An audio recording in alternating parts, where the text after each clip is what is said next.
Uh, well, listen, beyond, I think Dan will probably check, setting the record for an opposing player catching lob dunks. I thought we had some really good things that we responded to in this game. I told our guys that, when they made a run, that this is kind of what we want. We want to see how we respond to these moments here. And, we did some things to contribute to the run, but they also made some shots that we knew they were capable of making. So I just was really pleased with our guys' response in that moment. Listen, as I've said, we're a work in progress. We are learning a lot about this group. First and foremost, how we respond in those moments. We've got a lot to work on, but we can at least take that response from this game and hopefully build on it. Coach, congrats on the 3-0 start, by the way. Thank you. Micah said that the moose got loose tonight. He said what? He said the moose got loose. Apparently that's the thing they're trying to start. Musa? Yeah. Okay, I hadn't heard that. Apparently he wants us to start using that. What did you think of Musa's first start? I think 13 points, 6 rebounds, 4 steals. Well, how did you think of him? Really good. His back line deflections late were really critical. His cover down, they were doing they can really spread you out with their ability to shoot the ball. And we had walked through, or practice actually, the last couple days, some of our coverage on the back line, because knowing his length and his ability to finish above the rim. So Musa coming over and getting some of those deflections and having an awareness to do that speaks a lot about his. To me, that was as impactful as anything. Obviously, he made some shots and rebounded and played a really good floor game. 2 assists, no turnovers, 4 steals, 6 rebounds. It was obviously some really good moments. And then in the season opener against Robert Morris, I think you guys had like 19, 20 turnovers. Yeah. You guys cut that down to 10 tonight. What is the message, or what have you guys been working on in practice to kind of improve on those sorts of things? Well, CJ had 9 and 2, which was good today. Listen, this was interesting for us because they had not played zone but about 2 or 3 possessions in their first 2 games.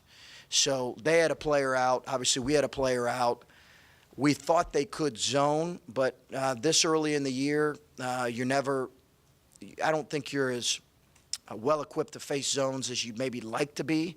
That's on me. I've got to make sure we improve in that area. But to see it for 40 minutes was a unique thing. And we had some good moments against it and some moments where not so good. But I think that was also a factor in us not turning it over as much as we played against the zone for 40 minutes. Chris, Micah kind of echoed what you said about wanting to be in that kind of a moment late in the game. He also said that the message was, "This is fun." That was it fun? You're having a good time when they cut it down to 2 points, or I guess it's fun afterwards. Is it fun in the moment? Right. Yeah, it's just a thing coaches say. Right. No. I just there is a part of this where it's certainly stressful. There's no question about it. But there is a part of this where if you're doing this and you're working as hard as we are working, and in those moments you can't say, listen, this to me should elevate something within me, well, then I probably don't want you in the game. There is an embracing of that moment that's important, I think, if you're going to perform well. And I don't want guys to shy away from it. We don't need heroes in those moments. We just need to have a commitment to make the next right play. And I think when we can figure that out, we had to get tougher on the defensive end, but we also had to just make the next right play. And what happens in those moments. And we've all been in enough close games where there's some you win, there's some you lose. But I do want them to play with the level of freedom that comes with that mindset of having fun. And then a different topic, but when did you make the decision to suspend Caleb for 1 game? And then I guess how did he take it when you told him he wasn't playing tonight? He took it really well. Caleb's a great kid, and this is a part of, I think, maturation for freshmen. Today is kind of when I finalized my decision, along with our coaching staff, just kind of talking through some things. He's very important to what we're doing.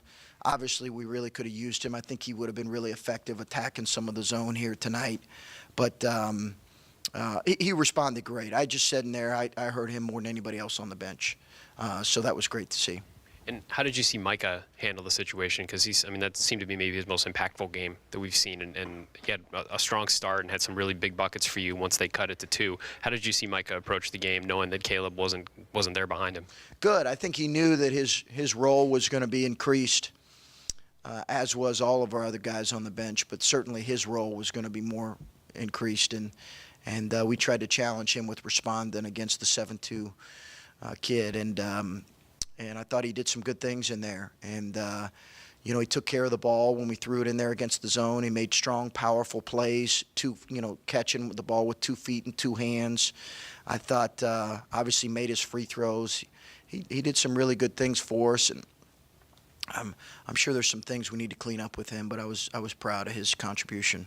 And then you said you're going to alternate lineups and move guys in and out throughout the year. But when you put Musa in the lineup and you take a fifth-year senior out of the lineup, how did you see Cam handle that? And is that something that, I assume you guys have probably had conversations along those lines, but how did that go? He responded well. Yeah, he responded really well. And we've talked about this prior, for a few weeks. Some of his best games were coming off the bench his sophomore year. He knows that. And it'll be a fluid thing. I don't think it'll be necessarily consistent the same every game. I really don't think we'll have. I'm sure we'll mix it up quite a bit, but right now that may be the way we go. Obviously, we've got a really good team Sunday in Northeastern that's very capable. So we'll have to look at how we're going to play against them on Sunday in terms of our lineup. But Cam responded well. Piggybacking off that, to start Musa, what had you seen from him that kind of earned him that spot, and how did you think he responded, as a 17-year-old who could be, he said he might have been playing a high school game or at least in the gym tonight? Yeah, he would have been. It's amazing. He responded with maturity. I think he wanted to play better than what he played the other night. And he's got to understand that his season's going to go a lot like that. I've told Kyle Young that. I've told Caleb that. They're just going to have moments where they're going to feel uncomfortable. They're going to feel like they're lost. And they've got to respond accordingly, come back to practice the next day and get better. But like I said, his contribution was important, really important for this tonight. And I didn't envision him having this kind of night. I wish I could say I did, but I didn't. But it was good to see. Coach, this is a game, obviously I know you weren't here last year, but this is a game last year that might have gone the other way for this team. What just do you see in the locker room, and how did the team, obviously what happened on the court, but when you pulled them in, when they had cut it to 2, just what was the feel that you had of the team at that moment? I think a little anxious. For sure, you could tell this is a little bit familiar territory, but we're going to be in a lot of those moments. I don't know that we're always going to win pretty this year. As a matter of fact, we may not win pretty at all. But I think we were, a little anxious. That's our first kind of moment in that situation together, where a team had made a run.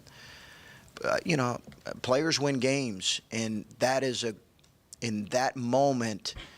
That is a great example of players winning games. They just responded and made the next right play.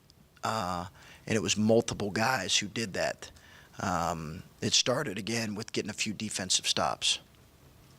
Chris, when did you guys know that you'd be able to put so much on Musa's plate as such a young player? Was that instantaneous? I imagine it wasn't, but at what point during camp did you think you could do this? Yeah, I would say probably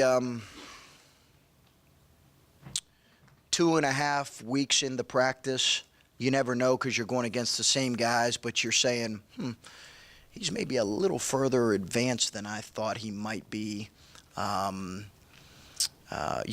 talk as a staff after you evaluate practice and you watch practice and you say, wow, his impact on the possession offensively and defensively is pretty good.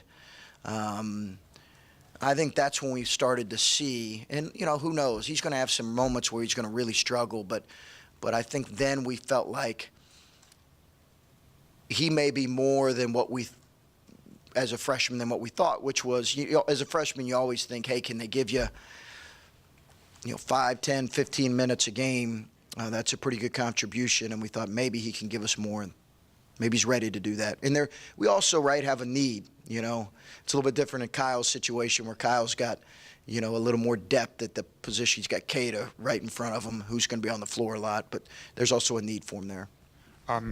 Texas Southern's coach kind of mentioned that this team hadn't played zone in a while, and they kind of formed their defensive style to play zone against you guys and forced you guys to shoot mid-range and higher. And can you kind of talk about how the team kind of adjusted offensively, kind of seeing that maybe when you haven't seen that before?